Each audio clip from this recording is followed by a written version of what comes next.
See, I'm living with anxiety, ducking that sobriety, fucking up the system. I ain't fucking with society. Justice ain't free, therefore justice ain't me. So I justify his name on the obituary. Why you wanna see a good man with a broken heart? Once upon a time, I used to go to church. Ladies, gentlemen, and people of all sorts, today is a great day because finally we get to talk about one of the greatest matches ever recorded between two of my favorite wrestlers of all time. Samoa Joe versus Kenta Kobashi. Y'all have no idea how hyped I am to talk about this battle. But before we get into it, big shout out to Kim Justice for their video that goes in further detail regarding this encounter. Link to their video will be in the description. So, without further ado, let's get started.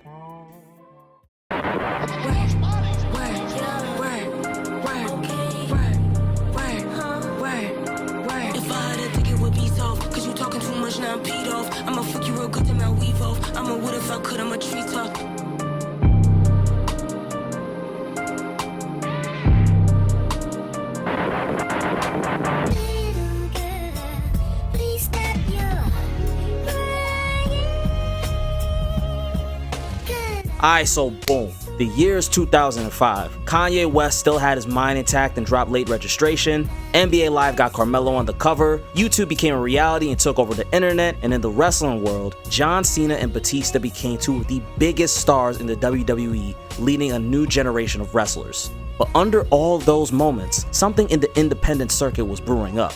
You see, there's this little company called Ring of Honor. You probably heard about it. It's becoming one of, if not the most impactful and influential promotions in pro wrestling history. Because coming out of that company are some of the greatest wrestlers of all time. Names such as Christopher Daniels, Jay and Mark Briscoe, Kevin Steen, Bryan Danielson, Nigel McGuinness, CM Punk, and a guy that you probably heard of already on this channel, Samoa Joe. Now, we only went in short detail of Samoa Joe in chapter 3 of the Swerve and Hangman series, but I mentioned in that video that he was the face of multiple promotions, and Ring of Honor was one of them.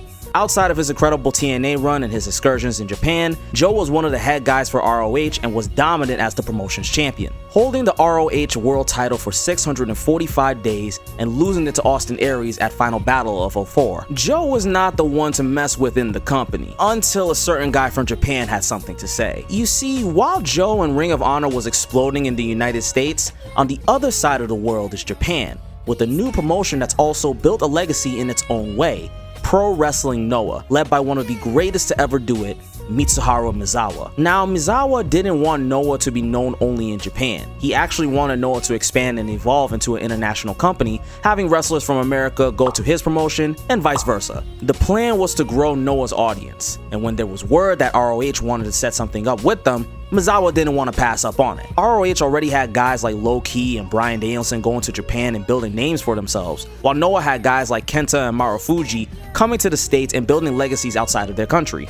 But the one guy that never had the opportunity to go to the States was ironically Noah's top guy, Kenta Kobashi. Now, if you don't know who this man is, let me break it down real quick. Kobashi is considered one of the greatest Japanese wrestlers to ever exist, as well as one of the greatest wrestlers of all time. And he's my second favorite wrestler ever, right behind Joe. Kobashi is also considered one of the 4 Pillars of Heaven, a group of the best wrestlers of all Japan Pro Wrestling, including Misawa, Akira Taue, and Toshiaki Kawada. Speaking of his run in AJPW, he was mainly seen as an underdog, having classics with the likes of Vader, Terry Gordy, and his best matches being with the Lariat Stan Hansen. When Noah was created going into the early 2000s, Misawa along with a bunch of wrestlers left AJPW after some leadership issues between him and Giant Baba's wife Motoko. Along with Noah being created, Kobashi became the ace of the company. He would then build his already storied legacy, becoming GHC champion and having one of the most iconic runs ever, holding the title for 735 days. So when the two found out that they would face each other in New York, the entire underground wrestling world was shook. Now here's the funny and ironic thing about this, and it's still surprising me to this day. Apparently when Kobashi was on his way to America, he was afraid that no one would know who he is. Like, this guy's a legend in Japan, and yet he felt that no one would know who he is at all. So when he came out to the crowd and got a huge pop,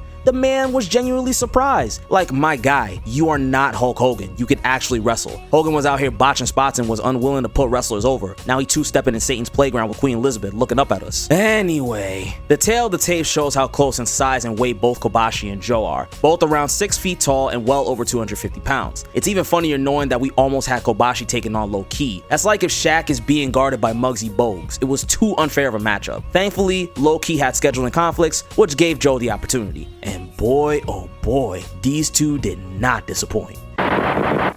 So the bell rings and the crowd goes crazy. This is King Kong versus Godzilla type vibes. Big match feels. The two start testing each other's strength as Joe pushes Kobashi to the ropes. And instead of backing off and giving some sort of breathing room, he just smacks dude right in the face. And already Joe talking his talk, straight chirping nonsense trying to little bro Kobashi. And Mans was baffled. He was looking at bro like, who the fuck is this nigga? They lock up again, but this time Kobashi sends Joe to the corner and cracks the ever-living hell out of his chest. Good God. Them chops sounding like King Von on a typical Chicago night, and anybody taking those from Kobashi will just pass the hell out. But for Samoa Joe, he was geeked up. The two will lock horns again with Joe getting a suplex off, then shoulder tackling Kobashi out of the ring and following up with a dive through the ropes. And this crowd is losing it because they're seeing their top star low-key dog walking a legend. The two get back in the ring with Joe going for a quick cover and Kobashi kicking out. So then he gets Kobashi in the corner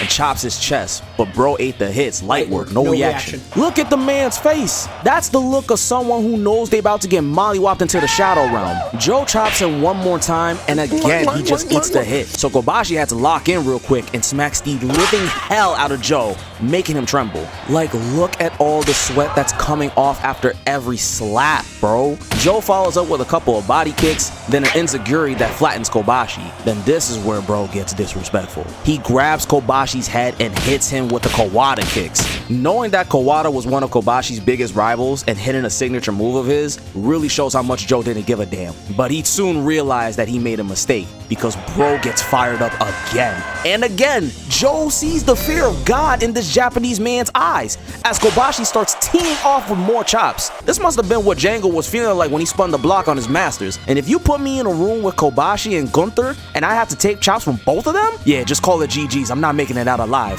So Joe grabs bro and throws him on a chair. Then he kicks the hell out of his head. He trying to decapitate the goat and try to catch a body. He then goes for another kick, but gets clocked right on his neck. Kobashi sends him right to the chair, and I kid you not, this man chops Joe right over the barricade. Imagine yourself not being built like Dave Blunt's and getting hit like that. Bodies just flying across the damn room. So the two get back in the ring, and Kobashi just slaps the soul out of Samoa Joe. And look at bro mean mugging the hell out of the crowd. You think he's the heel the way how he's staring at those fans. Kobashi tries going for a suplex, but gets reversed. Then this is where they start to really show off each other's resistance. Kobashi chops Joe, then Joe comes back with a gut kick, then gets followed with another chop, and then he comes back with a chop of his own, and the two just start slapping each other crazy. Pause. I can hear Big E right now. Big meaty man slapping meat. Major pause. Foul on the play for that call. Then Kobashi just lets out another battle cry and again goes off on Joe, sending him collapsing to the ground. He then gets stuck in the hold, and Kobashi clocks him on his head like an African parent to their child for doing something silly, straight smacking on his dome for real. So Joe gets clocked up again, and then Kobashi goes for a spinning back chop and gets reversed into an STO, following with a senton. He then gets him in the corner, getting a couple of hits off that dazes Kobashi, then picks him up and hits a powerbomb right in the corner, then boots him again right in the face. Joe sets up Kobashi for a muscle buster right into a pin, and surprisingly he kicks out. So Joe said, you know what, here go two more. He will boot him in the face and follow up with another powerbomb, and expecting Kobashi to kick out from the pin, he rolls him right into an STF. Smart technical counter by Joe. He got Kobashi trying to reach for the rope, but Joe locks him up, forcing him to use his foot to get the break. This man Joe is using his whole set of moves to try to slow bro down, but all it's doing is just getting him flustered. So Joe stalks him, getting ready to strike. Randy Orton could relate, and charges just to get hit and reverse right into a big half-and-half suplex from Kobashi. The two are both lifeless while the ref starts counting, and miraculously they both get up. Then Kobashi goes right back to his bread and butter. He starts hitting Joe with his machine gun chops. And I know some of y'all are thinking, is chopping all this man is good at? I mean, at this point of his career, maybe, but mind you, this man hits so damn hard. Not only his opponent feels it, but he himself has suffered nerve damage. So yeah, it's that damn lethal to get a hit from Kenta Kobashi. He starts to slow up, and then he starts to go hard again. And look at how red Samoa Joe's chest is. Oh my god. Bro's chest is literally making the orange man's face look pale. I know that boy gets sick when Hillary holding Bill's hand. Just stay as the side piece, little bro. You ain't got it. Look at Kobashi, man. He just dusting his hands off like he finished the job. It ain't over till some bimbo in the crowd sings, or however the expression goes. He would then lift Joe up and hits another half and half, then goes for the pin with him grabbing the rope last second. So as Kobashi gets Bro up, Joe comes back and starts getting a flurry of hits off, but then gets put right back into a sleeper hold in the middle of the ring. And Kobashi once again hits another half and half, going for the pin, and again Joe kicks out. The whole crowd is baffled at this point because Joe is landing directly on his head and he's moving like he got that drunken fist stance. Kobashi charges up again like he's going Super Saiyan, and Joe comes back with a bunch of smacks to the face. Then he runs to the ropes just to get stopped, and Kobashi comes back hitting him with some spinning back chops. Then he goes for the kill, a move that was given from arguably his biggest rival in Stan Hansen and inspired a bunch of wrestlers today. He runs to the ropes and hits Joe with a huge lariat, having Joe crash down on the ring. He goes for the cover and Joe doesn't get up. Kenta Kobashi comes out the winner and gets a huge standing ovation from the ROH faithful, with the crowd chanting his name. But what happens after is what makes the match sealed as one of the greatest ever recorded. Because after Kobashi gets the love, he helps Joe up, puts his hand out, and Joe returns the favor, with Kobashi raising Joe's arm up and him getting much love from his home crowd. This match in many ways is one of the reasons why Ring of Honor for the longest has been the best independent wrestling promotion ever. Matches that tell incredible stories, build amazing characters, and most importantly, give us phenomenal matches. Samoa Joe and Kenta Kobashi knew what they both had to offer and were willing to go through the wire to bring an unforgettable show to the fans. So I hope y'all enjoyed this video. Be sure to leave a like, comment, do all those fun things, and as always, until next time, Tribe signing out, y'all. Peace.